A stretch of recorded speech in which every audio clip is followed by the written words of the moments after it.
اللهم صل وسلم وبارك على سيدنا محمد وعلى آله وصحبه في كل لمحة ونفس عدد ما وسعه علم الله. اللهم صل وسلم وبارك على سيدنا محمد وعلى آله وصحبه في كل لمحة ونفس عدد ما وسعه علم الله. Bismillah ma sya Allah, Bismillah ma sya Allah, Bismillah ma sya Allah. Wa ma lam yasha' lam yakun, la hawla wa la quwwata illa billahil aliyyil azim. La hawla wa la quwwata illa billahil aliyyil azim. La hawla wa la quwwata illa billahil aliyyil azim. Allahumma arhamna bil Qur'an waj'alhu lana imaman wa nuran wa hudan wa rahmah. Allahumma dzakirna minhu ma nusina, 'allimna minhu ma jahilna, warzuqna tilawatahu ana al-laili wa atrafan nahar, waj'alhu lana hujjatan ya rabbal alamin. Allahumma iftah lana futuhal 'arifin, warzuqna fahman nabiyyin, waj'alna min ibadika as-salihin wal muttaqin ya rabbal alamin. Bismillahirrahmanirrahim. Qala musannifu rahimahullahu ta'ala, nafa'ana Allahu bi'ulumihi wa bikitabihi fid darain. Allahumma amin ya rabbal alamin. Wa ba'du. Qala,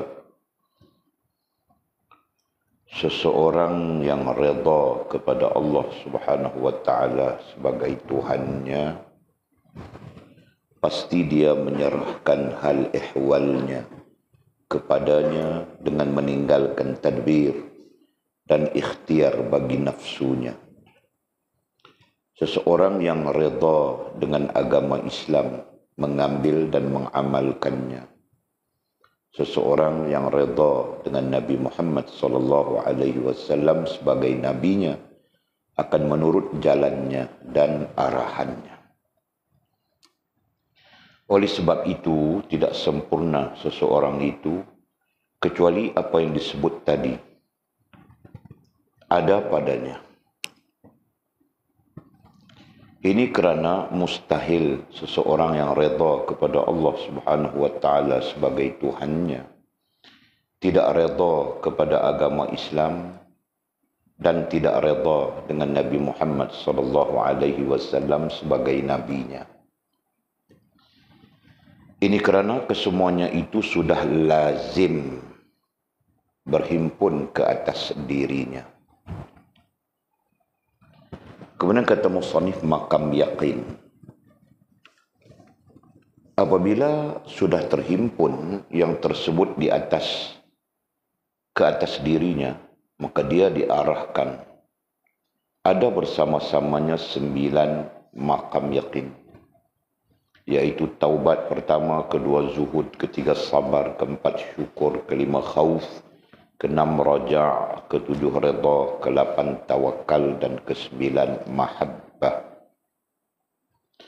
Setiap makam tersebut tidak sah dan tidak wajar sekali-kali kecuali menghalau keluar, meninggalkan tadbir dan ikhtiar bersama-sama dengan Allah Subhanahu wa taala. Taubat, pernyataan tersebut adalah amat penting kerana orang yang bertaubat daripada dosanya wajib bertaubat. Jika ia inginkan tadbir dan ikhtiar bersama-sama dengan Allah Subhanahu wa ta'ala Tuhannya. Oleh sebab itu, seseorang yang tadbir dan ikhtiar bagi keperluan nafsunya adalah kerana dosa besar yang tertanam di dalam hatinya. Sementara orang yang bertaubat, ia akan kembali kepada Tuhannya dan meninggalkan setiap apa jua yang tidak diredai untuk hambanya. Tadbir itu tidak diredai oleh Allah Subhanahu wa ta'ala. Adalah kerana tadbir itu syirik. seolah-olah anda menyekutukan Tuhan dan kufur akan nikmat akal. Sesungguhnya Allah Subhanahu wa taala tidak suka kepada hambanya yang kufur. Bagaimana boleh sah taubat seorang hamba yang begitu sukar dan penuh dengan tadbir dunia bagi keperluan nafsunya, sehingga ia lupa dan lalai akan bagusnya tadbir dan kurnia Allah Subhanahu wa taala kepadanya. Kemudian kata musannif Zuhud. Okey. Kita sambung lagi kitab kita Tanwirul Qulub berdasarkan kepada topik kajian iaitu berkaitan dengan keredaan Allah kepada agama Islam dan kepada Nabi Muhammad sallallahu alaihi wasallam. Ini topik yang diletakkan oleh pengalih tulisan. Jadi kalau berdasarkan kepada kita, apa kita sebut di sini? Pada topik itu apa?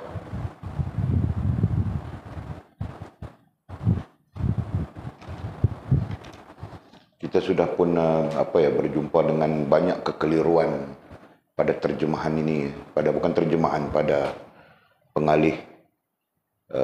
pengalih bahasa, pengalih tulisan ini.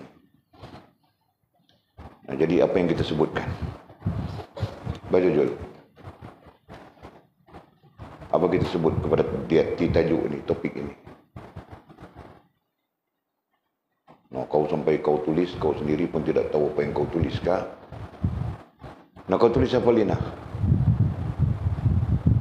Nah, Walid paling marah kamu orang. Bila Walid tanya, tengok sana, tengok sini, tengok sana, tengok sini. Itu Walid paling marah. Tahukah?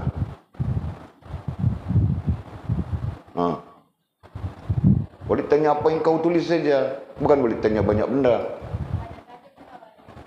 Apa yang kau tulis? Nah, tajuk topik itu yang ditulis oleh orang ini keredaan kepada agama Islam dan Nabi Muhammad sallallahu alaihi wasallam. Nah, Walid menyebutnya dalam bentuk yang lain.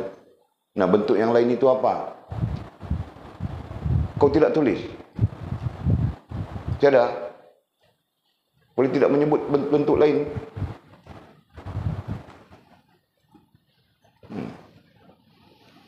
Okey, jika tiada tinggal saja, Pak.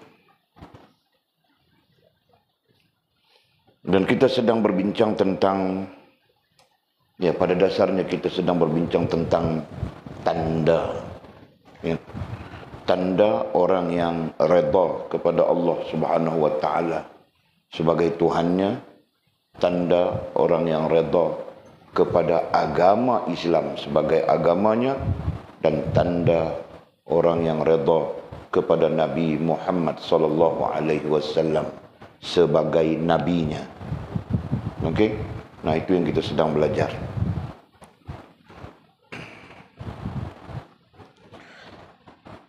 Jadi berdasarkan kepada sebutan kita tadi, tanda. Nah, kita sudah pun membincangkan pada muka surat 11 bermula daripada muka surat 11 berdasarkan kepada dalil-dalil yang telah kita baca di sana. Nah, tanda orang yang redha kepada Nabi sallallahu alaihi wasallam sebagai nabinya, sebelumnya tanda orang yang redha kepada Allah Subhanahu wa taala sebagai Tuhannya. Nah, sekarang kita berkesimpulan. Sambungan tadi adalah kesimpulan. Kata musannif rahimahullahu taala, seseorang yang redha kepada Allah Subhanahu wa taala sebagai Tuhannya, ini kesimpulannya, pasti dia menyerahkan hal ehwalnya. Hal ehwalnya ay urusannya. Hal ehwal ay urusan.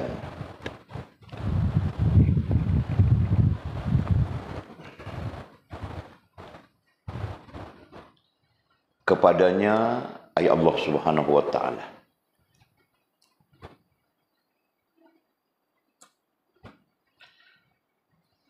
Kepadanya ay Allah Subhanahu wa taala. Seseorang yang redha kepada Allah Subhanahu wa taala sebagai Tuhannya, nah tandanya pasti dia menyerahkan hal ehwalnya. Hal ehwalnya ay urusannya. Segala urusan kan? Segala urusannya. Dengan meninggalkan tadbir. Dengan meninggalkan tadbir dan ikhtiar. Dengan meninggalkan tadbir, nah kita belajar sudah tentang tadbir itu ya. Dan ikhtiar. Bagi nafsunya. Nah dia tinggal. Karena seluruh tadbir dan seluruh ikhtiar bagi diri kita tidak lebih daripada mengikuti nafsu kita. Ya kan? Nah itu maksudnya. Jadi kita perlu meninggalkan tadbir dan meninggalkan ikhtiar dan menyerahkan sepenuhnya kepada Allah Subhanahu wa taala. Karena itu merupakan hakikat. Ya kan? Termasuk ikhtiar kita. Dalam arti kata yang lain, ikhtiar kita bukan dari kita. Ikhtiar kita pun daripada Allah Subhanahu wa taala. Apalagi tadbir, apalagi menguruskan, gitu kan? Apalagi menguruskan diri kita. Nah, pada hakikatnya Allah Subhanahu wa taala lah yang urus dan menguruskan setiap hamba-hambanya, setiap makhluk, dan Allah Subhanahu wa taala lah yang maha sempurna ikhtiarnya ke atas setiap makhluk. Jadi tadbir kita terjemah sudah dengan menguruskan, ikhtiar kita terjemah sudah dengan af'al, betul kan? Nah, berdasarkan kepada apa yang telah kita bincangkan. Nah, jadi kita sebagai kesimpulan, ini akidah sebenarnya, ini tauhid sebenarnya. Nah, pertama tadbir ya, yaitu kita terjemah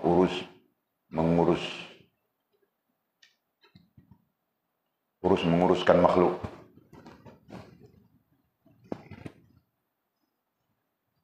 Sekalian makhluk.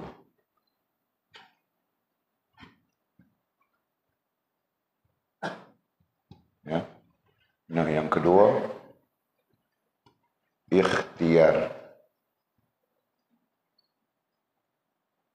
Ya. Nah, ini af'al atau perbuatan atau kerja Tuhan ya, kerja Tuhan.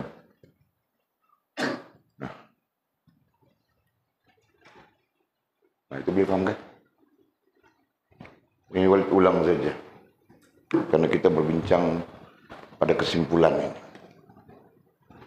Jadi teksnya, seseorang yang redha kepada Allah Subhanahu wa taala sebagai Tuhannya, pasti dia menyerahkan hal ehwalnya, urusannya kepadanya, Allah Subhanahu wa taala, dengan meninggalkan tadbir dengan makna mengurus sekalian makhluk ataupun diri sendiri, dan ikhtiar. Nah, ikhtiar dengan makna af'al ataupun perbuatan ataupun kerja, tindakan boleh juga itu bagi nafsunya.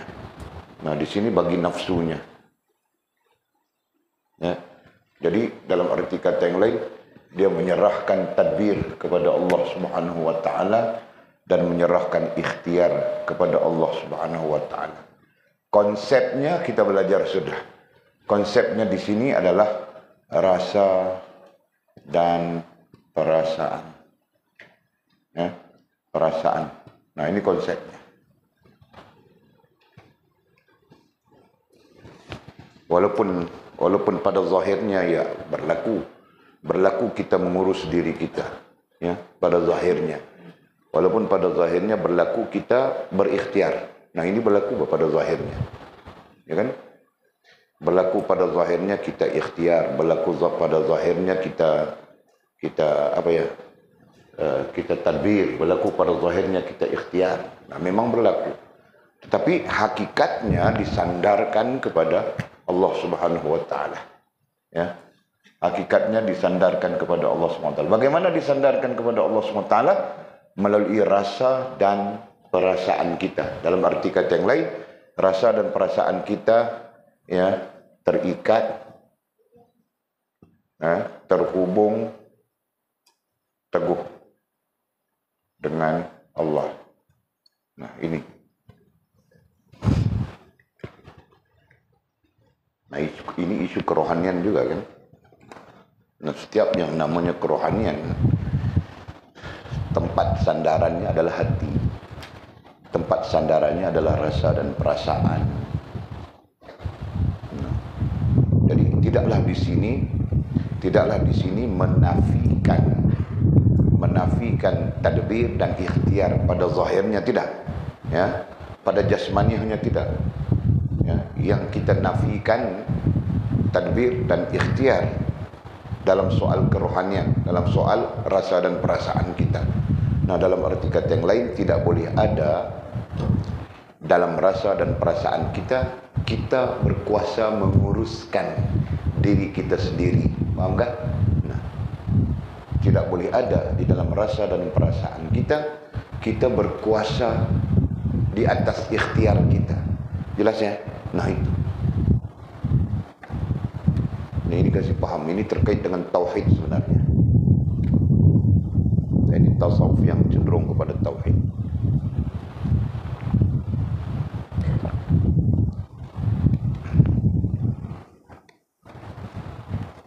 Jelas ya? Nah, kau sebutkan. Sila sebutkan. Apa yang boleh disebutkan tadi? Berdasarkan kepada ini.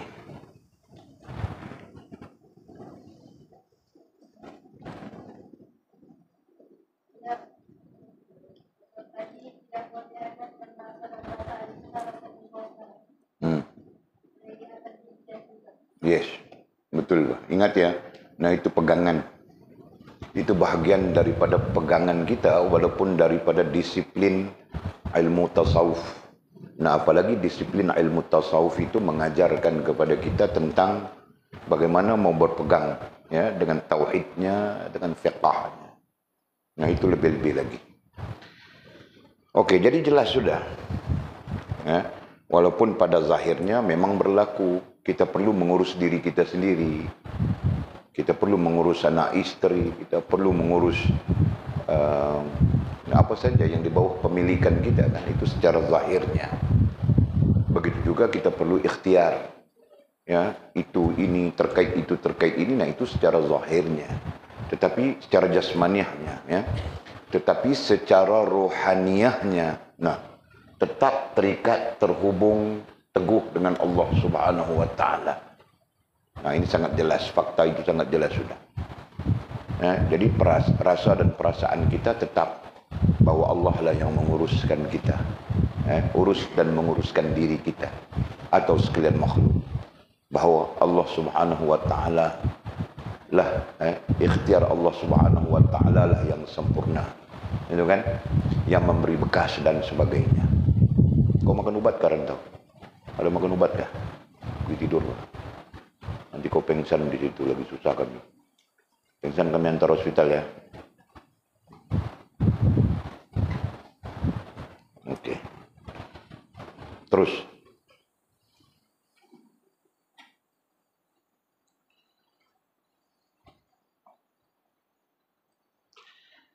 Nah, di ujung ayat itu tadi disebutkan apa? Ikhtiar bagi nafsunya. Ya. Ikhtiar bagi nafsunya artinya, tadi kita sebut sudah ya, walaupun secara jasmaniahnya berlaku, secara jasmaniahnya berlaku apa yang namanya tadbir, berlaku apa yang namanya ikhtiar. Memang berlaku di kita kan. Tetapi secara rohaniahnya, apabila kita menyalahi prinsip ini ya, prinsip kita perlu terikat, terhubung teguh dengan Allah Subhanahu wa taala melalui rasa dan perasaan kita.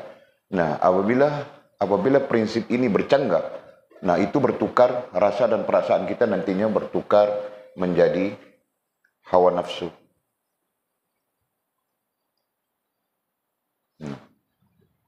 Ya. Jika ini bercanggah, rasa dan perasaan kita tidak terikat dengan Allah dalam soal tadbir dan dalam soal ikhtiar. Ya. Contoh, jadi kita meyakini bahwa kita sendiri yang menguruskan diri kita. Keakuan, nah itu istilah yang lazim digunakan.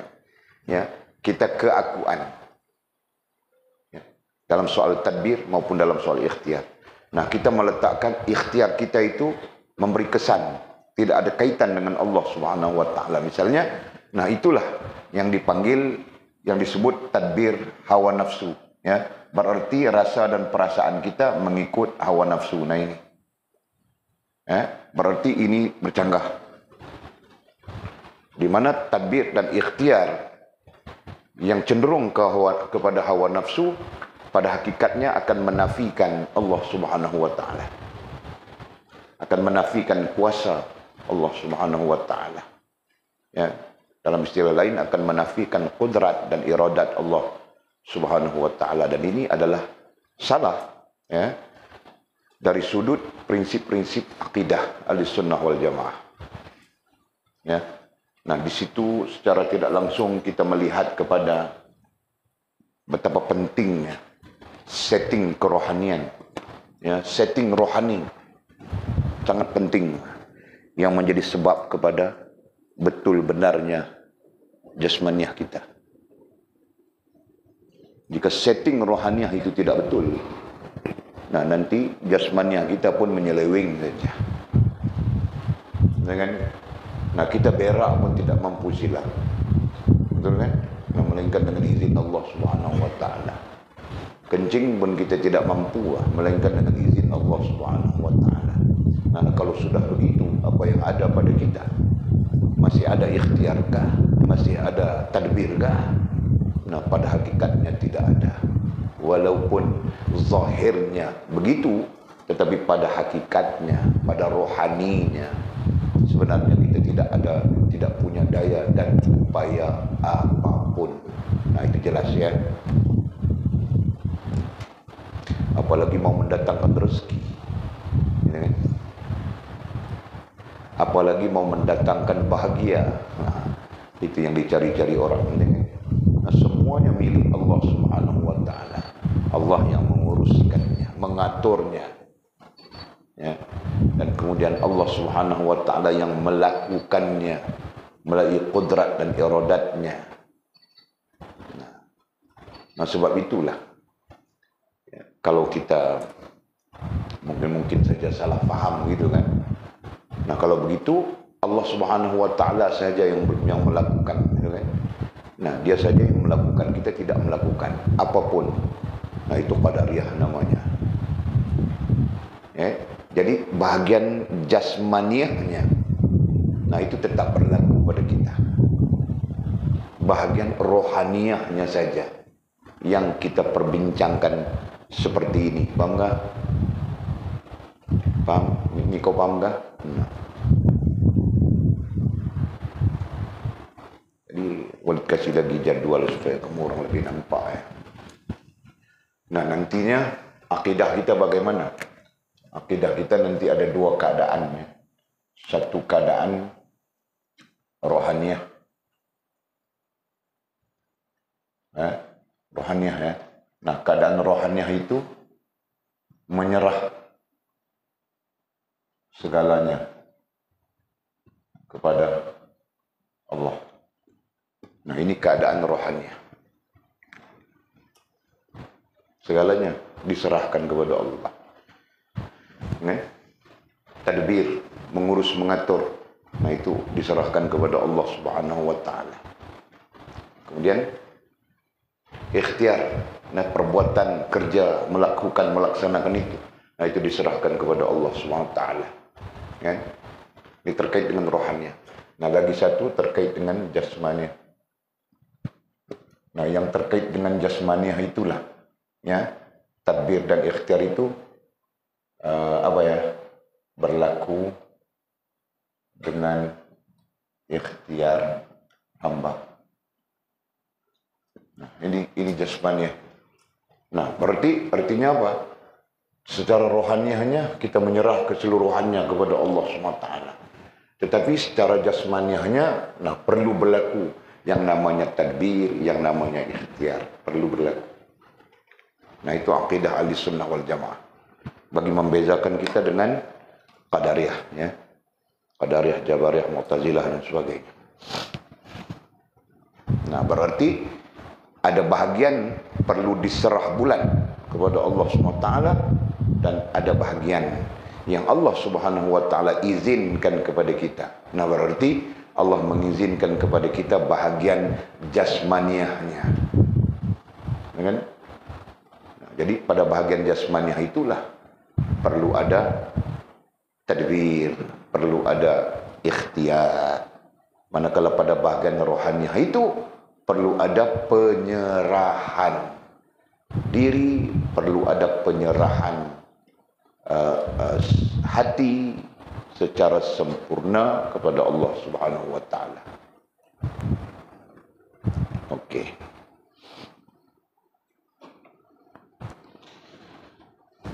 Terus. Jadi yang tadi kita bercakap tentang bagi nafsu, ya. Nah, bagi nafsu itu adalah lawan, ya, ataupun bercanggah rohaniah kita. Rohaniah kita tidak menyerah, yang kita sebut di situ, ya. Rohaniah kita tidak menyerah segalanya kepada Allah Subhanahu wa taala. Nah, jadi bercanggah. Nah, ketika itu rohaniah kita nantinya menyerah kepada kepandaian kita, kebijaksanaan kita, keupayaan kita, tenaga kita dan sebagainya. Nah, itulah disebut keakuan. Dan itu yang disebut bertuhankan dengan diri sendiri. Masya. Nah, kadang-kadang orang tidak sedar, Pak. Dia syirik pada Allah SWT. Bagaimana syiriknya? Bertuhankan diri sendiri. Bagaimana dia bertuhan kepada diri sendiri?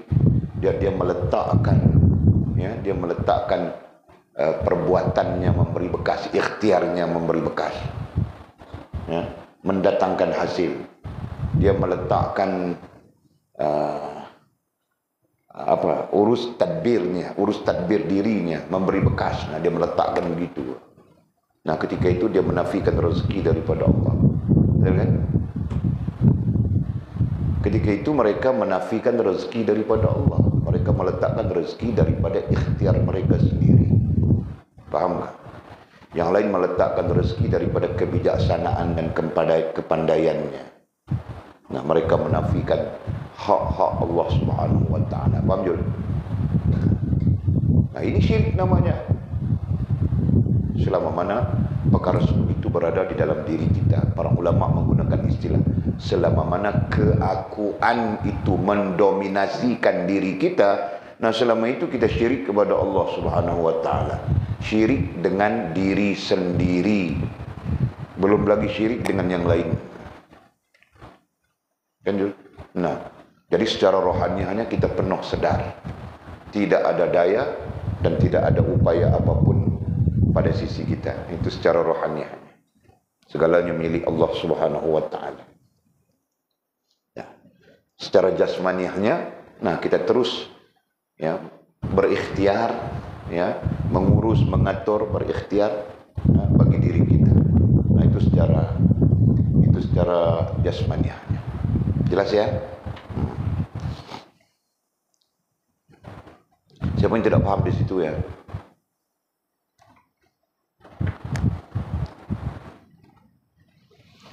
Nah, kalau keliru, kalau tidak paham boleh bertanya siapapun, ya.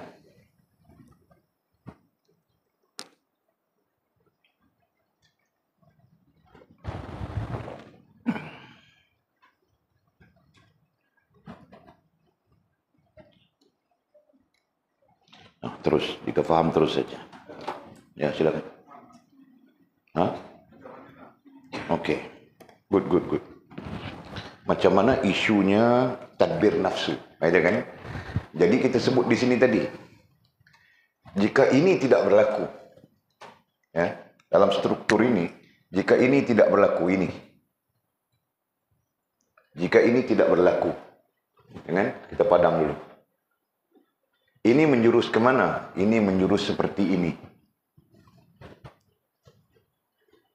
Ya. Jika ini tidak berlaku, nah kita batalkan yang ini, tak berlaku. Inilah gantinya. Inilah gantinya. Dia jadi tadbir nafsu lah. Yes. Yes, nafsu yang mentadbir kita. Nah, dalam arti kata yang lain, ketika itu nafsu mentadbir kita, nafsu akan menghubungkan apapun dengan diri kita. Contoh, ya, rezeki. Kita yang mendatangkan dia.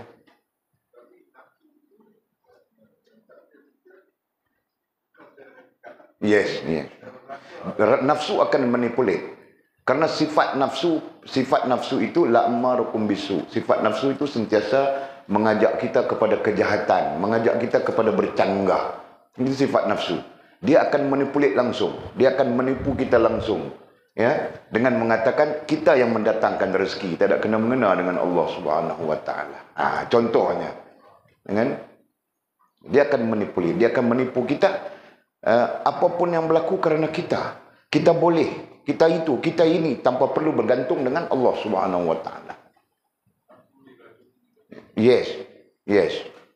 Nah, ketika itulah nafsu akan mencari poin untuk beraja ke atas akal dan ke atas hati kita.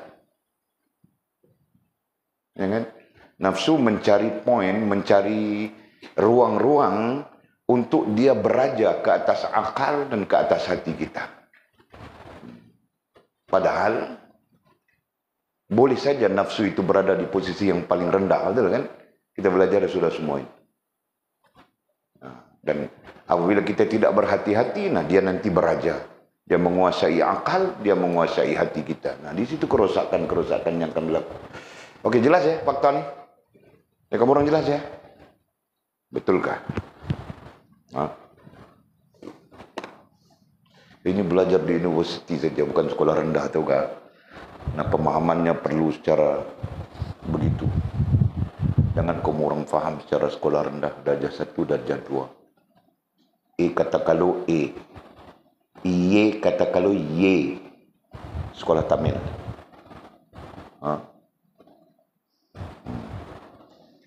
Paham sih? Kalau paham nanti kamu orang kena kasih pencerahan. Mengajar semula, tahu kan? Oke, terus. Seseorang yang redha dengan agama Islam. Nah, kesimpulan terkait dengan bagaimana seseorang yang redha dengan agama Islam. Ya, redha kepada agama Islam sebagai sistem hidupnya. Redha kepada agama Islam sebagai cara hidupnya. Ya kan?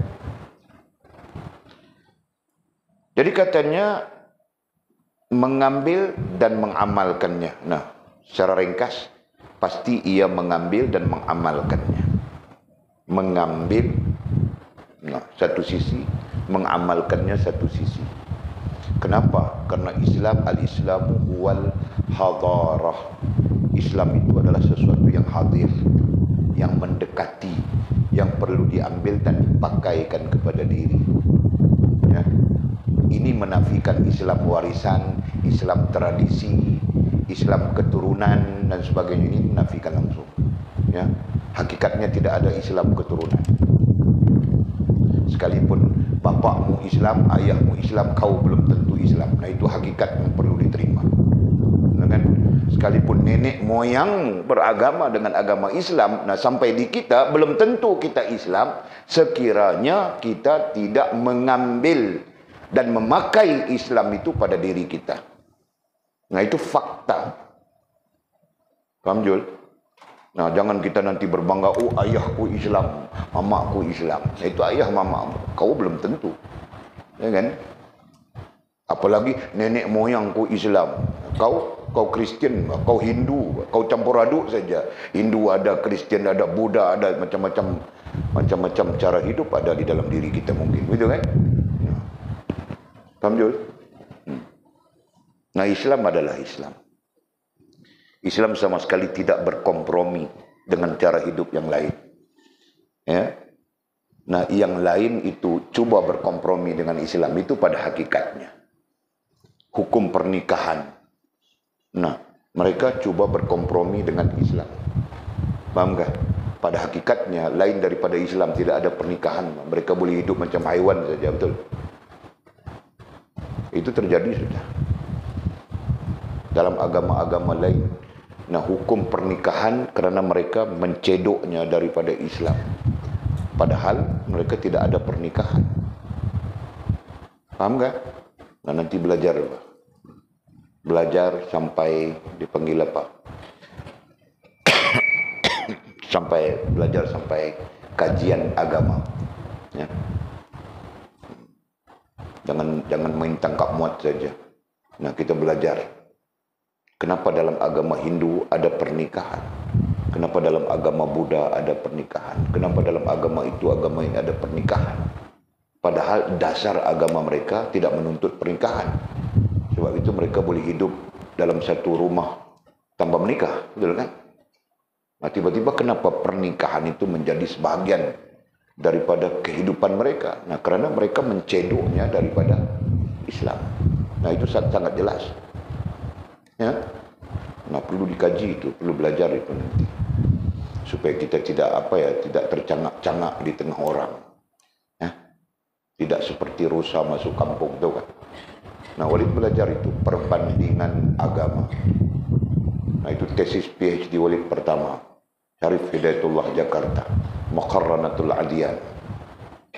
Ya, Jiddan itu.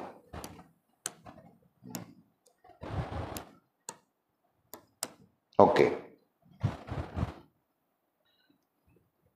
Jadi seperti Walid sebutkan tadi ya. Nah, orang yang menerima Islam sebagai agamanya, nah dia pasti mengambil dan mengamalkannya, pasti. Nah, itu tanda. Kita bercakap tentang tanda, tentang sains. Sign, bukan sains, sign, S-I-G-N, sign, tanda. Tanda kita menerima apa? Tanda kita redha dengan Islam sebagai cara hidup kita, kita mengambil dan mengamalkan Islam itu. Nah, bercakap tentang mengambil, mengamalkan, nah kita dapati, ya, dengan penuh rendah diri, kita dapati, kita pun baru sedar, ya, dan mengambil dan mengamalkan, betul? Nah, kita sebut begitu. Ada banyak lagi orang yang tidak mengambil dan tidak mengamalkan. Nah, itu terkait dengan kita sebutkan tadi. Islam itu hadarah, Islam itu hadir, kau tinggal, maka dia meninggalkanmu. Ya. Al-Islamu huwal hadarah. Nah, ini istilah, dalilnya ya. Dalil pendek untuk kita pegang. Nah, ini selesai sudah ya? Belum selesai. Al-Islamu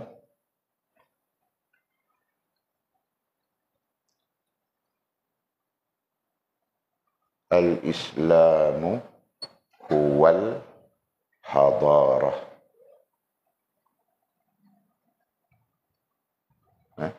Huwal hadarah.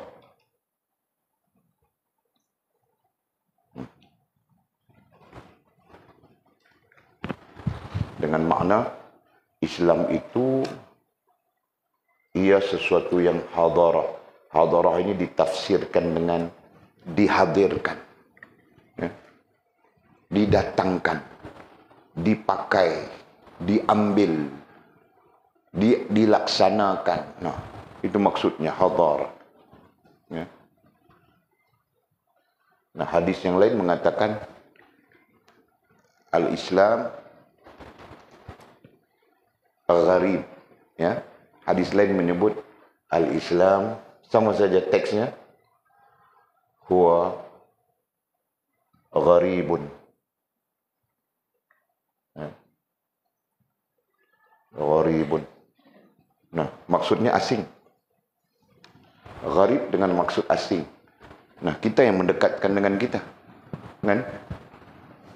Nah, sekaligus dalam tafsiran hadis, Islam itu bukan sesuatu yang melekat pada diri kita. Islam itu bukan sesuatu yang menempel pada kita. Nah, Islam itu kau perlu ambil, masukkan kepada dirimu. Nah, soalannya begitu. Seperti kau memakai pakaian. Ya kan? Kau perlu pakai pada dirimu. Ya.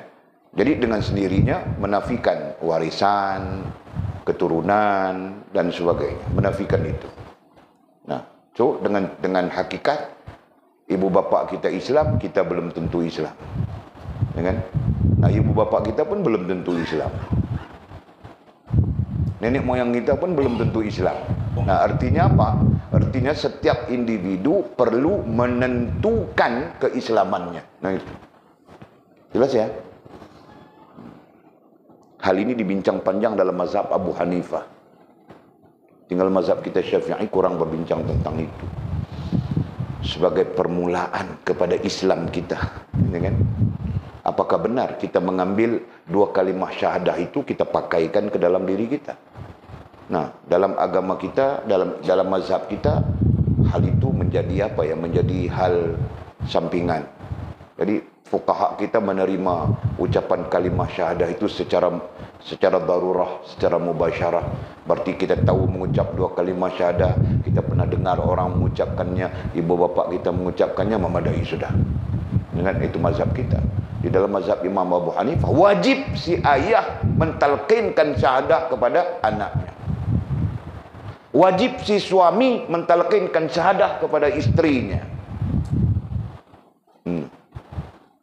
Mereka memandang berat hal itu. Dan kita pada satu sisi wajar untuk kita memandang berat, betul kan? Nah, hari ini orang tidak tahu apa. Hari ini orang tidak mengambil berat soal kalimah syahadah. Apa ada, mau ucap saja, mau sebut saja. Sebut saja dia. Malam minum arak, main judi, buat maksiat dan sebagainya. Kan? Nah, al-Islamu wal hadara. Islam itu adalah sesuatu yang hadir yang kau perlu pakaikan kepada diri. Ketika kau tidak pakaikan dia pada dirimu, nah dia akan pergi. Yang lain mengatakan al-Islamu huwa gharibun. Islam adalah sesuatu yang asing. Ya. Ada yang mengatakan Islam itu adalah dagang, istilahnya. Gharib dengan makna dagang, yang makna induknya adalah asing. Nah, kau perlu ambil, bermesra dengannya, ya kan? Kau perlu ambilnya, bermesra dengannya, kemudian kau pakaikan kepada dirimu. Nah, begitu maksudnya. Jelas ya? Nah, ketika kau tidak mau memakainya, nah dia akan pergi darimu, dia akan meninggalkanmu. Nah, jadilah kau ketika itu asalnya apa? Ya, kalau asalnya Hindu jadi Hindu, kalau asalnya Buddha jadi Buddha, kalau asalnya apa? Nah, itu yang kau jadi. Sampai-sampai asalnya tidak tahu apa, nah kau akan jadi tidak tahu apa. Betul kan? Nah, hari ini masyarakat kita pandang secara apa ya? Kita pandang secara ilmu dan muhasabah ya. Masyarakat kita dalam keadaan yang tidak paham apa, tidak tahu apa itu Islam. Kan? Nah, itu satu perkara yang menyedihkan. Ya, apalagi kalau kita kaitkan dengan fitnah yang akan berlaku kepada ummah. Nah, ini sebahagian daripadanya. Sebab itu tidak pelik, nah muncul orang-orang yang mereka menghina. Pada satu sisi penghinaan itu lebih kepada menunjukkan mereka sebenarnya tidak tahu apapun. Paham enggak? Nah, Islam apa Islam? Apa Islam? Nah, dia sendiri pertikaian apa Islam. Kenapa? Sebenarnya dia yang bodoh, dia tidak tahu apapun. Betul kan? Jadi tidak pelik kemudian mereka menghina Allah, menghina Nabi dan sebagainya.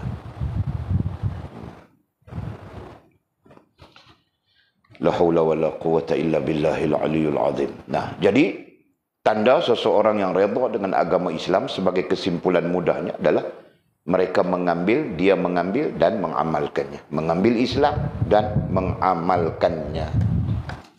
Nah, jadi ketika kita berdepan dengan ilmu, kita mengambil Islam, kita perlu mengambil iman dan ihsan, betul kan? Ketika kita pandang dari sudut ilmu, betul. Kalau kita pandang dari sudut ini dari sudut praktis sebenarnya, mengambil dan mengamalkan dari sudut praktis. Dari sudut ilmu, nah, kita perlu mengambil iman, perlu mengambil Islam, perlu mengambil ihsan dalam apa yang kita sebut sekaligus gitu kan. Nah, tidak ada pemisahan. Nah, dari sudut praktis pun sama saja. Apabila kita mengambil Islam, kita perlu mengambil iman dan perlu mengambil ihsan. Betul? Mana boleh ditinggalkan. Nah, jika demikian kita berfahaman begitu, kita faham begitu, nah, tidak kita perlu faham itu kan, kita perlu belajar. Timbul di sana. Ya, kita sebut sudah, kita terang sudah. Ya. Nah, kita ambil di sini.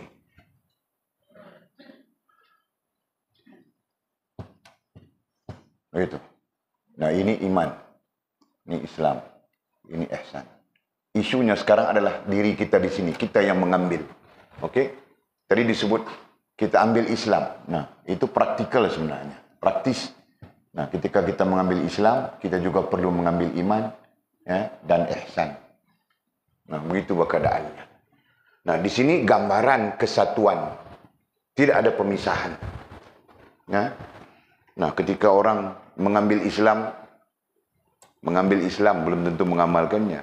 Dia tidak mengambil iman, sekalipun namanya Islam, sekalipun namanya Islam, sekalipun ada perbuatan-perbuatan Islam, nah dia tetap tidak beriman. Paham nggak?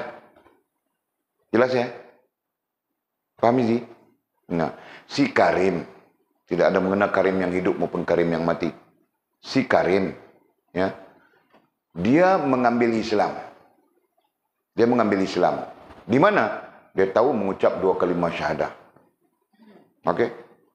Dia tahu salat. Dia tahu salat. Tapi hari raya saja. Ya? Dia tahu salat. Tapi hari raya saja. Nah, berarti si Karim mengambil Islam. Ada yang diambilnya, ada yang ditinggalkannya, gitu kan? Nah, sekurang-kurangnya dia mengambil Islam. Dalam keadaan dia tidak mengambil iman bersamanya, nah, Karim tetap tidak Islam, bah. Ini tentang kita, ya, tentang pelajaran kita. Paham nggak? Nah, Karim tadi dia mengambil Islam. Ini jadwal. Tetapi dia tidak mengambil iman. Nah, dalam hal iman kosong saja dia. Nah, paham nggak? Apakah Karim berada di posisi benar Islam? Nah, salah. Jelas ya? Nah, ini yang Walid mau terangkan. Nah, Karim di sini saja. Di sinilah Karim. Nah, dia mengambil Islam saja. Itu pun sembahyang raya saja. Nah, ketika itu Islam Karim tidak benar. Jelas? Nah, yang benar itu dia perlu ambil, jika dia ambil Islam, dia perlu ambil iman dan ihsan sekali. Ya. Nah, itu dipanggil kesatuan iman, Islam dan ihsan, ataupun disebut tauhid. Ya kan? Karena agama Islam itu disebut agama tauhid. Nah, kau mengambil Islam, kau perlu mengambil tauhidnya. Jika kau tidak mengambil tauhidnya, berarti kau syirik. Nah, syirik sama sekali membatalkan Islam, iman, dan Islammu. Betul? Nah, jelas ya? Pastikan setiap orang jelas sudah. Nah, jadi tadi namanya Karim. Sekarang namanya siapa lagi? Namanya Jenab. Jenab, si Jenab. Bukan Jetun, Jenab. Nah, sama saja si Jenab. Jenab mengambil Islam sekadar namanya, ucapan 2 kalimat syahadah, ya dia tahu. Mungkin dia tahu mengucapkannya. Kemudian Islam sekadar namanya. Kemudian dia mengambil Islam itu ketika dia mau menikah. Nah, yang lain tidak. Ekonominya dia tidak peduli halal haram. Sosialisasinya dia tidak peduli halal haram, boleh tidak boleh. Kerohaniannya lintang bukang. Akidahnya tidak tahu apa. Ya kan? Nah, dia cuma mengambil Islam, boleh disebut sudah tadi, mengucap 2 kalimat syahadah, uh, apa lagi tadi? Hah? Hah? Nama, nah, namanya Jenab, sorry. Jangan. Apa lagi tadi? Menikah. Kan? Dia mengambil Islam. Lain-lain dia tidak ambil Islam. Kan? Nah, jadi dikirakan dia sebagai orang Islam, begitu kan?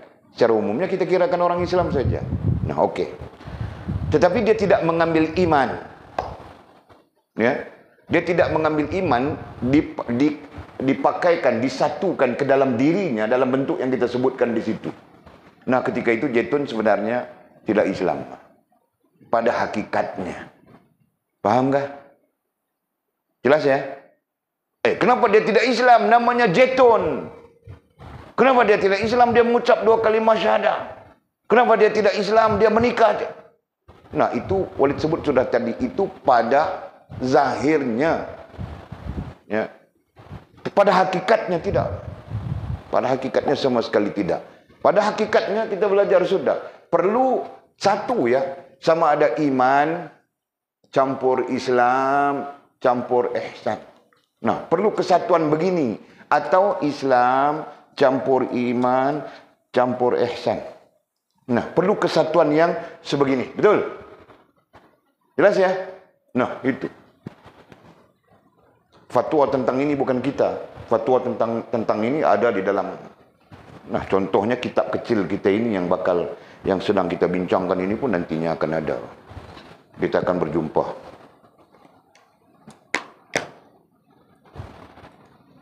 Jelas ya?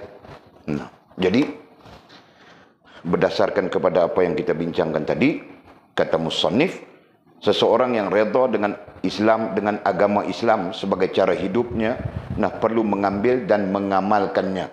Mengambil Islam dan mengamalkan Islam. Nah, ketika mengambil Islam, Allah Subhanahu wa taala menyebut di dalam Al-Quran, udkhulu fis-silmi kaffah. Nah, itu antaranya. Udkhulu, masuklah, dengan makna ambillah, pakailah. Islam itu kafah, secara menyeluruh, ya. Individu menyeluruh secara individu, masyarakat menyeluruh secara masyarakat, negara menyeluruh secara negara. Nah, begitu. Jangan kau ambil Islam sesuka hati.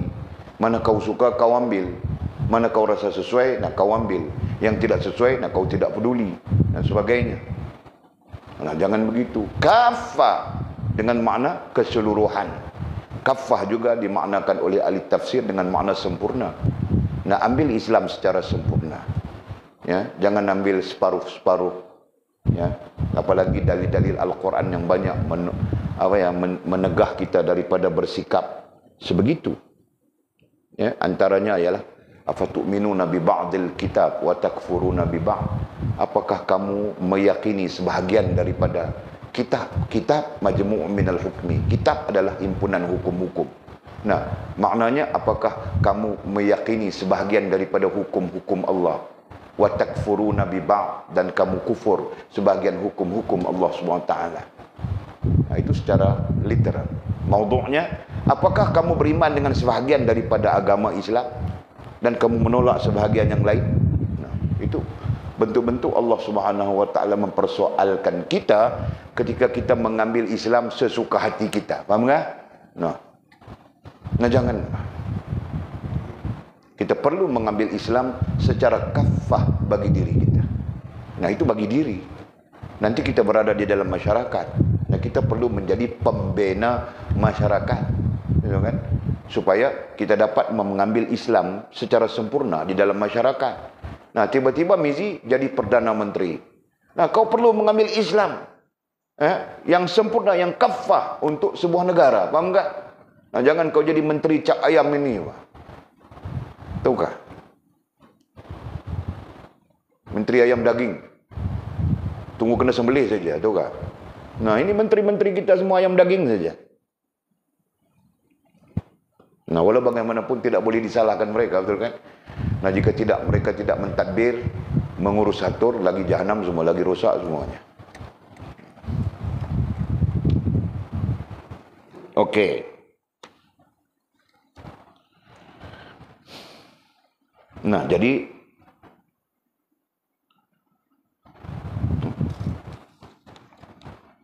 jadi kita perlu mengambil dan mengamalkannya, mengambil.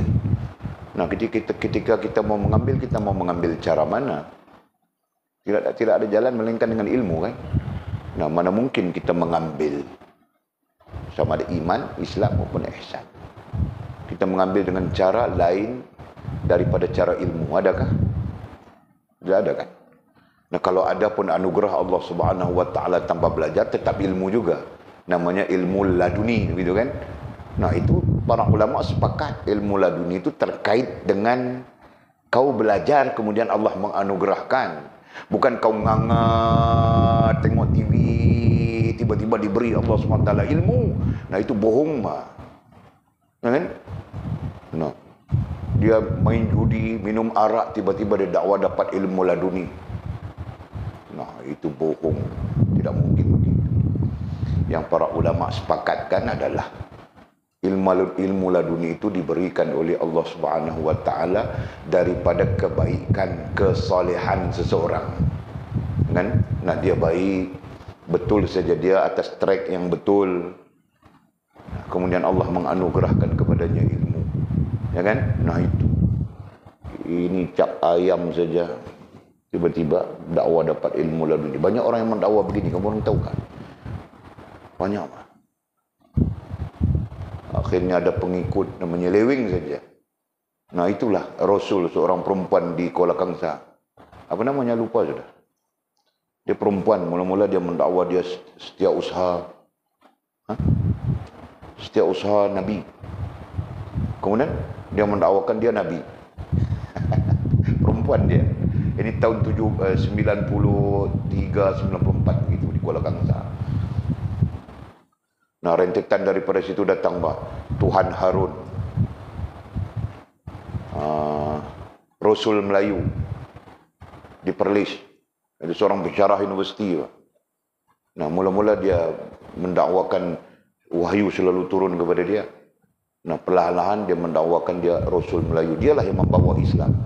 Islam untuk selamat di akhir zaman ini, Islam, Allah memberikan Islam di tangannya. Jadi orang perlu mengikutnya untuk mendapatkan Islam di tangannya. Macam-macam dakwaan merapu. Tahu tak? Nah, itulah. Jadi kesimpulannya, untuk mengambil, nah, perlu kepada ilmu. Nah, apabila kita membicarakan tentang ilmu, nah, 3 hal besar yang Walid selalu sebut, jangan hilang ya, musalsal. Nah, perlu kau ambil kira. Sanad, nah, itu perlu kau ambil kira, ya kan? Nah, yang keduanya talaqi, ya, dengan sifat-sifatnya, dan yang ketiganya adab, kau menentukan diri, ya. Nah, itu. Okey. Dan mengamalkannya, dan kita mengamalkan Islam itu, ya kan? Jadi mengamalkan Islam, Walid sebut secara ringkas ya, kalau kita mau detail sesungguhnya banyak Islam. Perkaranya banyak. Nah, Walid simpelkan, mudahkan, mengamalkannya dengan maksud mempraktikkannya, ya, mempraktikkannya sesuai dengan sifat kita sebagai individu. Ya, karena Islam itu datang bukan untuk kita individu saja. Islam dalam konteks sebuah masyarakat dan Islam dalam konteks sebuah negara. Nah, sekarang kita paling kurang mengamalkan kepada diri kita secara individu. Nah, kalau masyarakat pun masyarakat kecil kita mungkin, gitu kan? Nah, apa? Banyak lah, kan?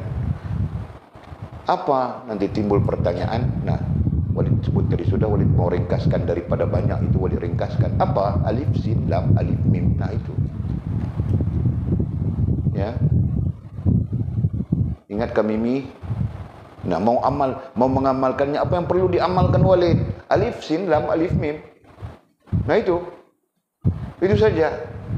Nah, kalau kau mau sebut sembahyang, kau mau sebut puasa, kau mau sebut zikir, kau mau sebut itu banyak kan? Nah, Walid sebut dalam bentuk yang sangat relevan untuk kita, ya, kerana kita mengkaji, meneliti. Nah, dalam alif sin lam alif mim. Nah, ambillah itu, amalkanlah itu, ya kan? Alif iman ma'a adabil mu'minin, ambillah. Sin salamatul ummah wal musyarakah wal bilad, ambillah. Lam luzumul ihsan fi kulli makanin wa zamanin, ambillah, ya kan? Alif ummatul ijabah fi dunya wal akhirah, betul. Dan mim mautu bi husnil khatimah, ambillah keseluruhannya, amalkanlah. Kau akan selamat di dunia, kau akan selamat di akhirat.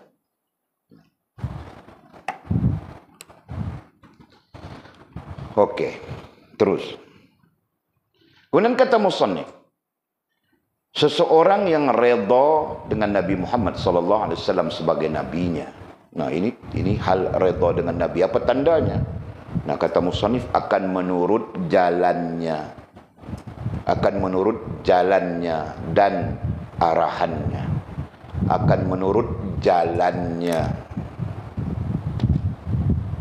Nah, itu terkait dengan pelajaran kita. Syariat, tarikat, hakikat, ma'rifat, gitu kan? Mengikut jalannya. Nah, Nabi sendiri berdiri di atas syariat Allah SWT, betul. Iman, Islam, ihsan. Nah, itu baginda Nabi SAW sendiri. Nah, kemudian kita mengikut jalan Nabi. Berarti mengikut tarik Nabi. Nah, tarik Nabi ada dua, rohaniah dan jasmaniah. Betul. Nah, itu belajar sudah. Ya. Nah, tarik Nabi tidak terhenti setakat jasmaniah dan rohaniah. Nah, bersambung terus sampai kepada hakikat. Perkara jasmaniah ada hakikatnya, perkara rohaniah pun ada hakikatnya. Nah, begitu. Ya kan? Nah, jalan Nabi sampai kepada ma'rifat. Berarti Nabi mengenali, memahami hak-hak mutlak bagi Allah Subhanahu wa taala. Ya. Nah, kerana tidak memahami hak-hak mutlak bagi Allah Subhanahu wa taala, tidak ma'rifat pada kesimpulannya, nah menjadikan kita sombong saja dengan Allah Subhanahu wa taala. Ya, tidak kira sombong yang besar ataupun sombong yang kecil. Nah, hakikatnya menjadikan apabila kita tidak ma'rifat, menjadikan kita orang yang sombong, hamba yang sombong dan penuh kesombongan dengan Allah Subhanahu wa taala. Ya kan? Dalam keadaan kita jahil, kita rasa kita pandai saja. Dalam keadaan kita paling bodoh, kita merasakan kita pandai juga, Pak. Ya kan? Bahkan kadang-kadang kita terlupa yang maha alim itu Allah Subhanahu wa taala. Nah, kita mengambil hak yang maha alim itu, mengkritik-kritik saja syariat Allah Subhanahu wa taala. Nah, itu perangai orang sekarang. Pandai sikit saja, ya, cerdik sikit saja pada zahir, nah kritik sudah. Mengkritik Allah Subhanahu wa taala dan sebagainya, ya. Mengkritik baginda Nabi SAW dan sebagainya. Ini tidak relevan, itu tidak relevan, ini tidak sesuai, itu tidak sesuai. Yang sesuainya apa? Ya kan? Yang sesuainya hawa nafsu. Nah, itu sekarang. Nah, jadi akan menurut jalannya, menurut jalan baginda Nabi SAW. Nah, kerana jalan baginda Nabi SAW itu datang dalam bentuk yang misteri. Tahukah? Kita sebutkan misteri saja. Ya. Nah, ini menuntut kita belajar, menuntut kita mengkaji, menuntut kita meneliti. Betul. Nah, jika kita tidak belajar, tidak mengkaji, tidak meneliti, mana mungkin kita memahami apa yang dinamakan syariat, apa yang dinamakan tarikat, apa yang dinamakan hakikat, apa yang dinamakan ma'rifat, mana mungkin kita tahu. Nah, kita pandai menyesatkan, oh itu sesat, ini ajaran sesat, ini ajaran falsafah, ini. Nah, itu yang terjadi sekarang. Pandai menghukumkan, menyeleweng, sesat dan sebagainya tanpa mereka melalui proses penelitian dan kajian. Nah, ini buruk adab. Ya. Oke. Jadi akan menurut jalannya. Orang yang redha Nabi Muhammad SAW sebagai nabinya, ya, tandanya ialah akan menurut jalannya, menurut jalan Nabi SAW. Nah, kita bercakap berdasarkan kepada dasar-dasar yang telah kita belajar. Walaupun nantinya ada berbagai-bagai huraian, mengikut jalan Nabi ada yang mengatakan begini, mengikut jalan Nabi ada yang berhujah begini. Nah, hujah itu nanti beragam, macam-macam. Ya, tapi kita bercakap berdasarkan kepada dasar ataupun asal-usul kita, ya, yang tidak menyimpang sama sekali, ya, dan tidak menuntut banyak kepelbagaian hujah, nama memadai saja. Ya, jalan Nabi SAW, ya, sama saja yang diperintahkan oleh Allah Subhanahu wa taala. Nah, yang diperintahkan oleh Allah Subhanahu wa taala itu namanya syariat. Yang diperintahkan oleh Allah Subhanahu wa taala itu namanya tariqat. Yang diperintahkan oleh Allah Subhanahu wa taala itu namanya hakikat. Yang diperintahkan oleh Allah Subhanahu wa taala itu namanya ma'rifat, langsung maupun tidak langsung. Nah, begitu. Ya. Okey. Dan arahannya, kata musannif, dan arahannya, dan mengikut arahan baginda Nabi SAW. Arahan dalam ulumul hadis dipanggil isyari. Nah, ini ulumul hadis, ya. Nanti belajar ulumul hadis. Jangan kira mau menikah saja. Tafsir, ulum tafsir tidak selesai, ulumul hadis tidak selesai, kira mau menikah saja. Jangan, Pak. Selesai dulu tafsir, selesai dulu ulumul hadis, ulumul tafsir, nah baru cerita tentang menikah. Itu belajar bab nikah saja fiqahnya, tahu tak? Bukan menikah betul-betul. Orang lelaki mau menikah, aku kasih tahu sudah, perlu ada 5 ilmu. Tidak ada ilmu itu jangan menikah. Biar tua saja. Hah, Mizi? Nah, kalau kabut saja menikah. Fas? Kau sabar, Bapak. Bukan kau kah? Okey. Nah, tadi dan arahannya dalam ulumul hadis dipanggil isyari. Ya, hadis-hadis isyari. Bagaimana hadis-hadis isyari? Hadis-hadis yang mengisyaratkan sesuatu. Nah, itu dipanggil hadis-hadis isyari. Ya. Karena hadis ini banyak bentuknya. Ya, sebab itu ada hadis muhkamah. Ya. Nah, isyari kadang-kadang termasuk di bawah muhkamat. Ya. Nah, contohnya baginda Rasulullah SAW menunjukkan itu haram. Nah, itu hadis muhkamat dan isyari kerana baginda memang menunjukkan terus. Faham tak? Nah, jadi hadis-hadis isyari ini ada kalanya terkait dengan perbuatan baginda Nabi. Ada kalanya terkait dengan Nabi bercakap saja, macam-macam. Ya. Yang penting hadis-hadis isyari itu, ya, merupakan hadis-hadis yang kita perlu pelajari dan ambil. Ya, perlu pelajari dan ambil. Jadi kalau mau belajar hadis-hadis isyari, kita perlu baca kitab Mishkatul Masabih. Nah, itu antaranya. Ya. Walaupun ada di dalam Bukhari, dalam Muslim, tapi tidak tersusun. Yang tersusunnya adalah Mishkatul Masabih. Okey. Mau baca kitab itu macam mana? Yang lain-lain belum habis ini. Yang rendah-rendah pun belum habis lagi. Okey. Nah, jadi seseorang yang redha dengan Nabi Muhammad SAW sebagai nabinya akan menurut jalan. Nah, dia akan menurut jalan baginda Nabi SAW dan menurut arahannya baginda Nabi SAW. Para ulama sepakat mengatakan, ya, secara umumnya arahan baginda Nabi SAW hanyalah mengikut Al-Quranul Karim. Ya. Jadi Nabi mengarahkan kita supaya mengikut Al-Quran. Nah, itu sebagian perkataan ulama. Sementara sebagian yang lain mengatakan Nabi mengarahkan kita mengikut Al-Quran dan mengikutnya. Nah, karena itu sunnah bagi kita ada 2. Mengikut Al-Quran, mengikut Nabi kita Muhammad SAW. Sedang sunnah bagi Nabi itu cuma 1, yaitu mengikut Al-Quran. Ya kan? Terus kita. Oleh sebab itu, nah ini kesimpulannya. Oleh sebab itu, tidak sempurna seseorang itu kecuali apa yang disebut tadi ada padanya. Oleh sebab itu tidak sempurna ai agama.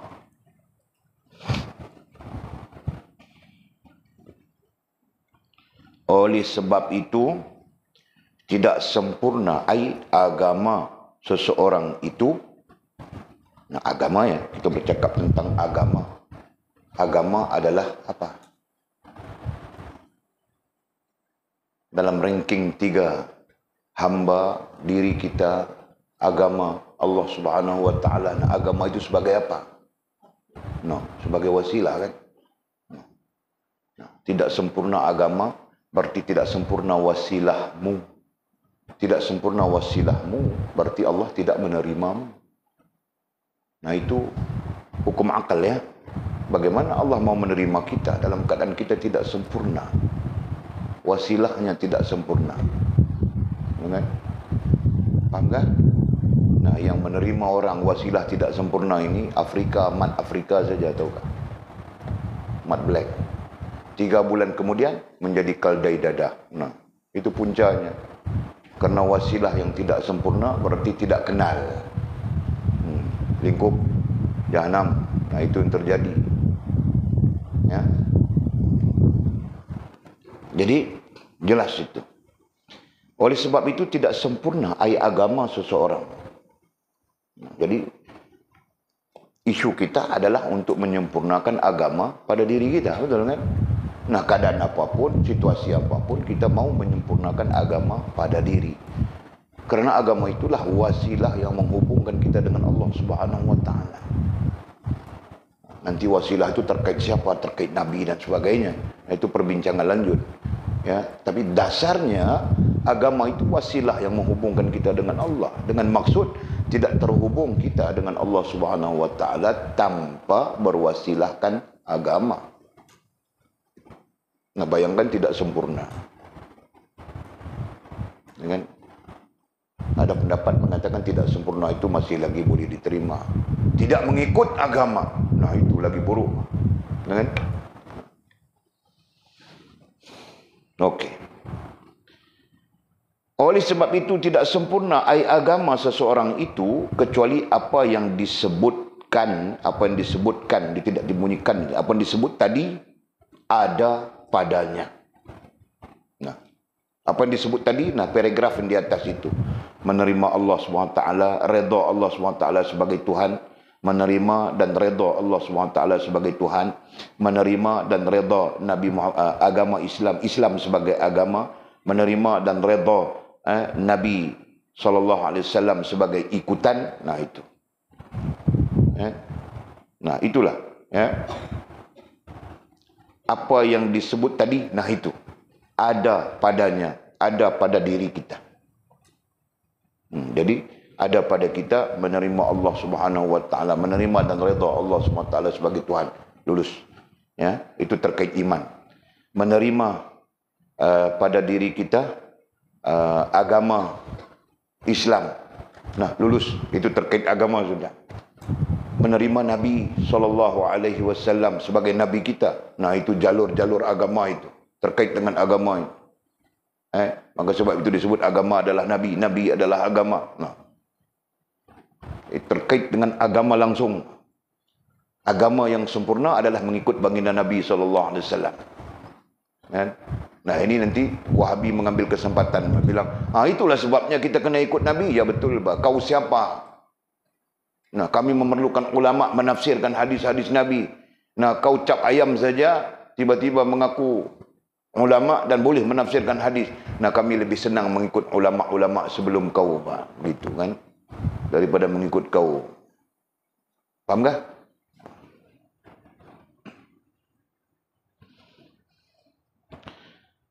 Ini kerana mustahil seseorang yang redha Allah Subhanahu wa taala sebagai Tuhannya tidak redha kepada agama Islam dan tidak redha dengan Nabi Muhammad sallallahu alaihi wasallam sebagai nabinya. Nah, jadi dalam kesimpulan ini musannif mengatakan mustahil. Ya, mustahil orang yang redha Allah Subhanahu wa taala sebagai Tuhan, tidak redha Islam sebagai agamanya dan tidak redha Nabi sallallahu alaihi wasallam sebagai ikutannya. Nah, sekaligus musannif mau menjelaskan prinsip yang boleh disebutkan tadi. Prinsip apa? Prinsip kesatuan itu. Kalau kau menerima Allah sebagai Tuhan, kau mesti menerima agama Islam sebagai cara hidupmu, dan kau mesti menerima Nabi Muhammad SAW sebagai ikutanmu. Betul? Nah itu yang boleh terangkan tadi. Tidak ada pemisahan. Mana mungkin kau menerima Islam, kau tidak menerima iman. Mana mungkin kau menerima ihsan, adab, kau tidak menerima Islam dan iman. Ya, tidak mungkin. Tidak mungkin ada pemisahan ya. Dalam bentuk-bentuk pemisahan, tidak mungkin. Nah ini yang boleh disebutkan tadi. Nah perlu begini atau begini. Ya, tidak boleh dalam satu bentuk saja. Nah, tadi kita contohkan si Jenab, kita contohkan si Karim, ya. Nah, Jenab pun macam itu, Karim pun macam itu. Dia meletakkan Islam, ya. Kemudian yang lain tidak ada di sisinya.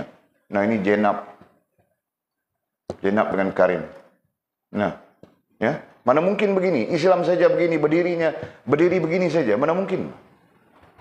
Ya, dia perlu berdiri iman, Islam, ihsan, perlu berdiri begitu. Nah, karena itulah kata musannif, apabila kita menerima Allah Subhanahu wa taala sebagai Tuhan, nah kita mesti menerima agama. Betul kan? Kita menerima Allah. Nah, ini kita balik kepada dasar yang asasul usul kita.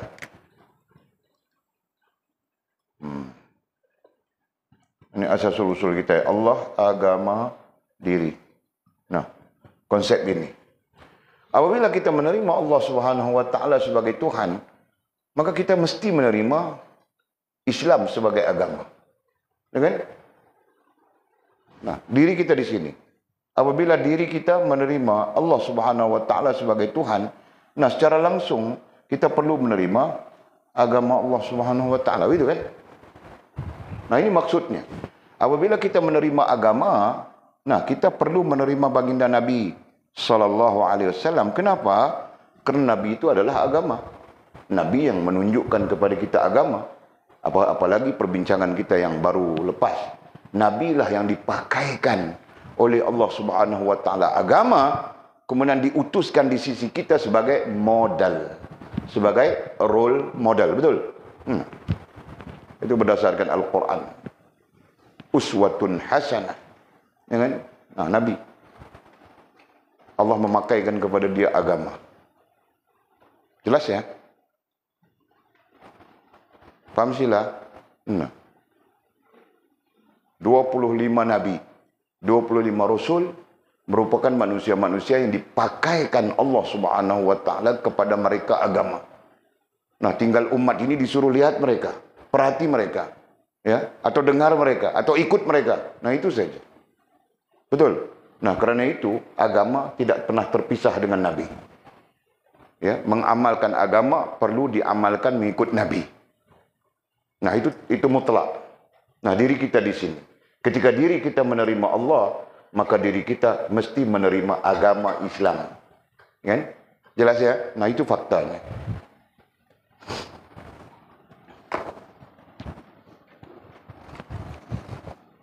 Jadi katanya, Walid baca lagi.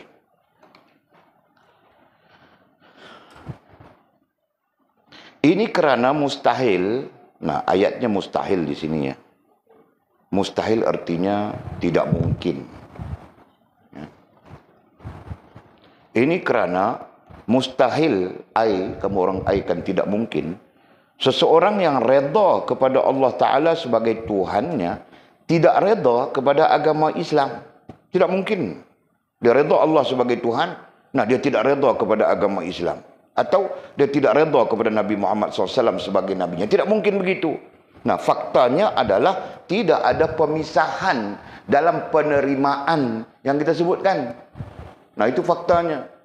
Sekiranya dalam penerimaan kita ada pemisahan, nah itu tidak menjadikan kita keadaan seperti itu. Contoh, penerimaan Islam kita bagus, ya, tetapi adanya pemisahan, nah menyebabkan kita tidak Islam pada hakikatnya. Jelas ya? menjadikan kita tidak beriman pada hakikatnya.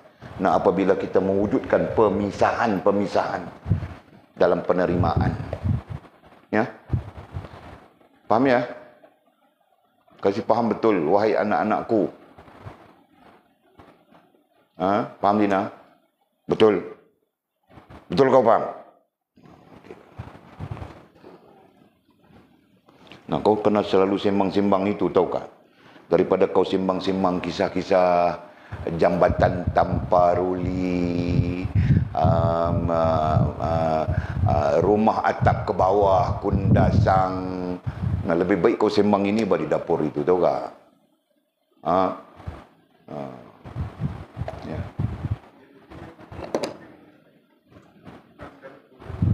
Macam mana?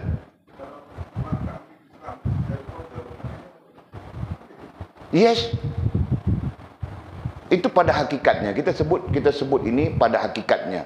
Bukan kita sebut dengan fatwa. Kalau fatwa usuluddin lagi dahsyat. Ini kita sebut berdisiplinkan tasawuf ini. Ya kan? Nah, kalau beriman tak beriman. Kalau Islam tak Islam.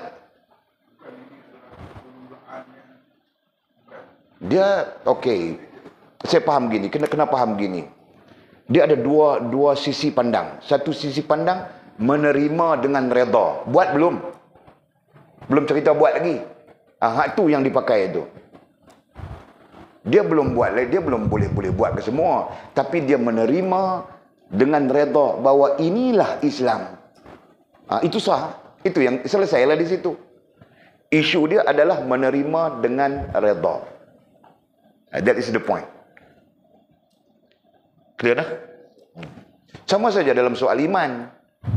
Menerima dengan redha. Nanti kita bincang panjang tentang itu. Dalam disiplin dia masing-masing lah. Okey. Nah, nampak jalannya ya. Nah, jangan ada pemisahan. Walid sebut fakta ini kenapa? Kerana hari ini masyarakat kita, umat keseluruhannya, kita sebut umat, sedang menerima dalam bentuk yang terpisah. Faham tak? Nah, menerima iman seperti tidak ada kena-mengena dengan Islam, menerima Islam seperti tidak ada kena-mengena dengan ihsan, atau saling tidak ada kena-mengena. Nah, seolah-olahnya begitu. Menerima agama tidak secara tauhid. Faham tak, Jul? Nah, ini di mana-mana puncanya adalah kejahilan. Ya? Puncanya adalah kerana kejahilan. Datuk nenek jahil, turun bapa mak bapak jahil, bapak-bapak turun ke anak jahil, nah anak-anak nanti turun ke cucu jahil. Nah, akhirnya melihat Islam satu sisi Islam sahaja. Nah, akhirnya berlaku kacau bilau. Ya. Okey. Ini kerana kesimpulan terakhir. Ini kerana kesemuanya itu, itu yang boleh sebut tadi ya. Ini kerana kesemuanya itu sudah lazim berhimpun ke atas dirinya. Ini kerana kesemuanya itu apa? Iman, Islam, ihsan. Islam, iman, ihsan. Yang tidak berubah adalah ihsan ya. Posisi yang tidak berubah adalah ihsan. Dia tetap berada di tengah-tengah sebagai satu bulatan yang kecil. Nah, itulah diri kita. Antara diri kita dengan iman, nah iman itu besar. Antara diri kita dengan Islam, Islam itu besar. Diri kita tetap kecil dan tidak pernah berubah posisinya sampai bila-bila. Faham tak? Nah, jadi ini kerana kesemuanya itu sudah lazim. Nah, perkataan sudah lazim memberi makna apa tadi? Lazim itu dengan makna biasa pada dasarnya ya. Secara literal lazim itu maknanya biasa. Ya, jadi boleh saja kita sebut ini kerana kesemuanya itu sudah biasa berhimpun ke atas dirinya. Ya, sudah biasa berhimpun dengan maksud mudahnya. Memang sepatutnya berhimpun begini. Ya, memang sepatutnya berhimpun Islam, iman, ihsan dalam diri kita. Atau Islam, iman, Islam, ihsan dalam diri kita. Memang perlu berhimpun begitu. Boleh faham tak? Ya. Nah, jika tidak berhimpun begitu, nah berarti cacat. namanya din, yang namanya agama itu cacat dalam diri kita. Nah, di sini bilang sempurna ya. Nah, kalau sudah cacat, macam mana mau bilang sempurna? Nah, macam Walid cacat, bah. Macam mana mau bilang Walid sempurna? Sampai kiamat Walid tidak sempurna. Cacat, tahu tak? Orang tahu tak Walid punya cacat? Tidak tahu. Nah, Walid cacat, bah. Tidak tahu. Ini nampak tak? Dah ikut. Hilang handsome-nya, tahu tak? Kan Jul? Nah, jika tidak ada cacat ini, nah berkilat. Macam kristal saja muka aku, tahu tak?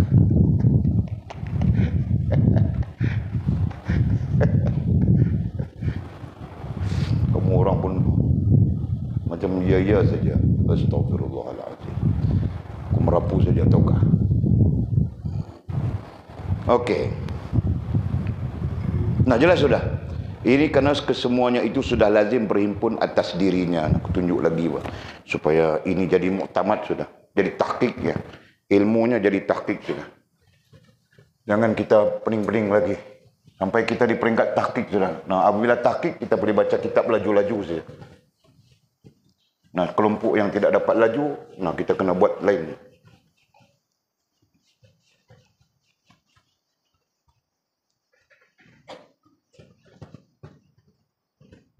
Nah, kita bercakap tentang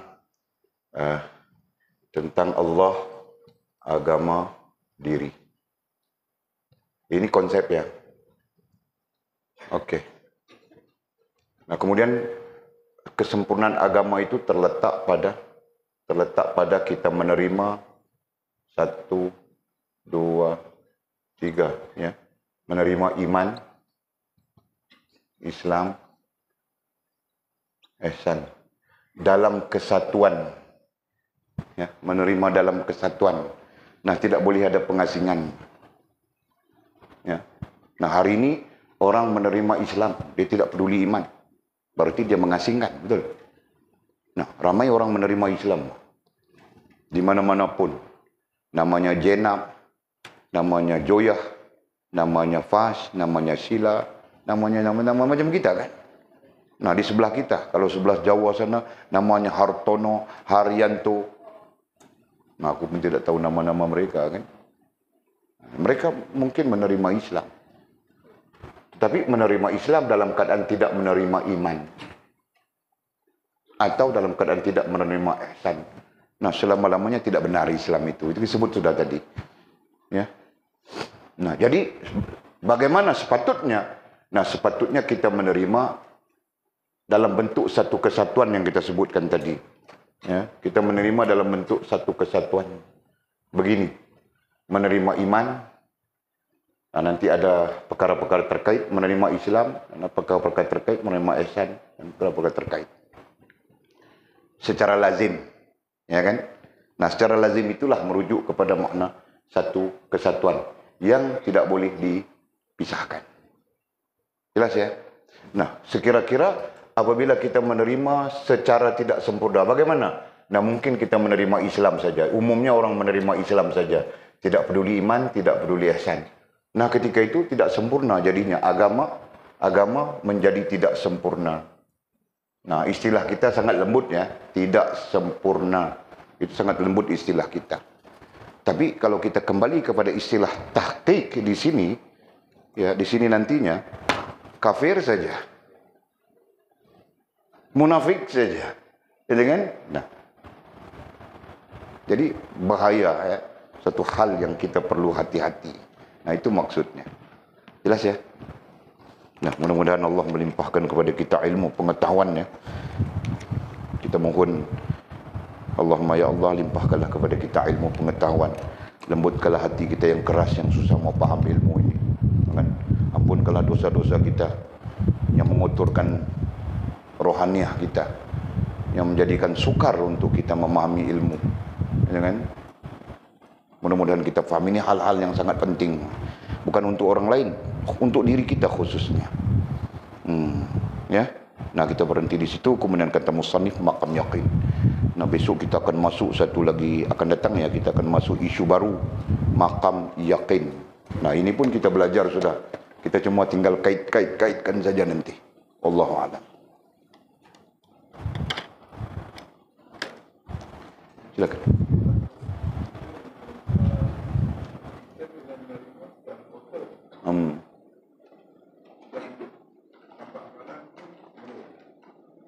Macam mana?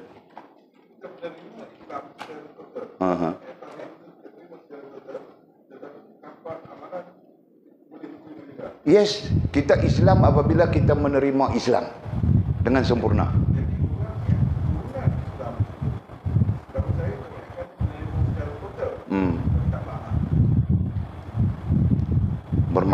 Bermakna dia tak total lah tu. Kerana menerima secara total itu dia termasuk beramal. Kerana dia lazim kan. Sifat dia tu lazim. Kita jangan pandang bila kita sebut menerima tadi, dia menerima iman, dia menerima Islam, dia menerima ihsan. Sedangkan iman itu sendiri, sedangkan gabungan ini, kesatuan ini menunjukkan kepada kita, kalau istilah Arab yang dia kata tasdik bil qalbi, yang kedua wa amalum bil arkan, ya, betul kan? Wa amalum bil arkan, tasdik bil qalbi wa iqrarun bil lisan. Lupa dah. Iqrar lidah dan amalum bil jawarih. Amalum bil jawarih disebut begitu. Jadi semua penerimaan terhadap semua ni akan berlaku dalam 3 bentuk katanya. Kan? Jadi menerima is okay. Itu dah dalam iman, macam kita dah sebut tasdik. Mana kita menerima dengan tasdik yang sempurna, okey, beriman kita. Tapi kesempurnaannya belum. Sama saja Islam. Menerima Islam, ya Islam is ini, menerima dengan sempurna is good. Tapi sempurnanya belum. Sama juga dengan ihsan. Menerima ihsan is macam ni, adab ini. Menerima dengan sempurna is okay. Dia mengakuinya. Tapi sempurnanya belum. Kesempurnaannya berada di kita sebut berlakunya 3 perkara ini. Berlakunya tasdik, berlakunya ikrar dengan lidah, berlakunya amalan dengan anggota badan. So secara kesimpulannya benda itu berlaku seperti mana dituntut.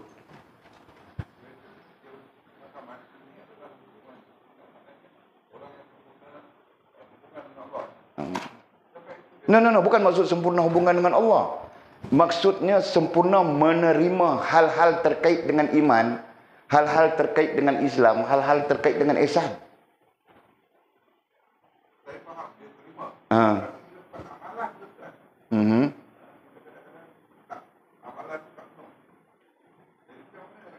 Dia ingkar tak benda tu?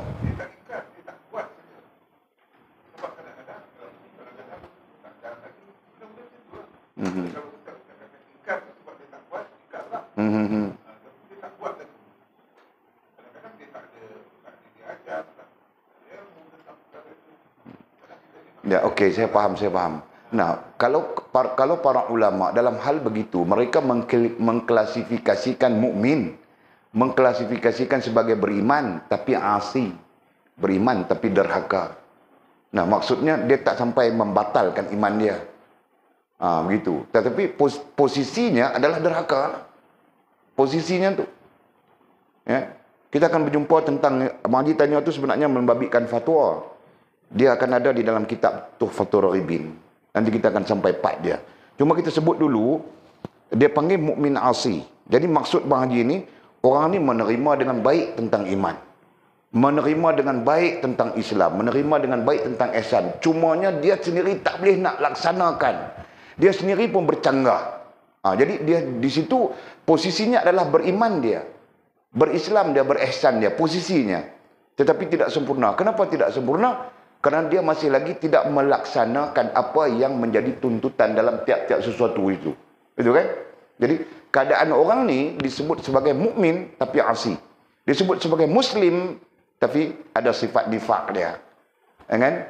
Ataupun jahil dia. Disebut sebagai muhsin tapi ada buruk adab dia.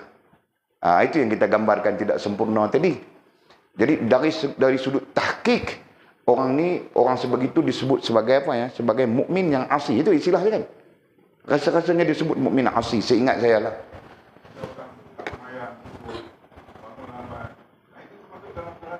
Yes. Sekiranya dia mengingkari, sekiranya dia tidak mengingkari, dia berdosa.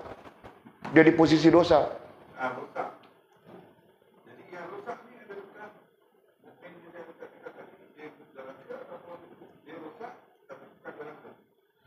Dia ada beberapa perbincangan lah. Ada mukmin yang mengatakan, ada ulama yang mengatakan itu adalah fasad, berarti itulah satu kerosakan. Ada yang lain mengatakan itu adalah derhaka. Ya, tetapi ulama tidak menghukumkan kufur. Ahli sunnah wal jamaah khususnya. Ya. Ahli sunnah wal jamaah tidak menghukumkan kufur pada orang-orang yang melakukan asi itu tadi. Ya, secara dia masih menyedari bahawa dia melakukan dosa. Itu fakta dalam fatwa. Dalam fatwa lah. Jadi contohnya satu orang yang buat maksiat, meninggalkan sembahyang. Dia masih menyedari bahawa meninggalkan sembahyang itu satu dosa yang besar. Dan dia berazam nanti dia akan qada. Nah, dia tak jadi kafir. Tak memutuskan imannya.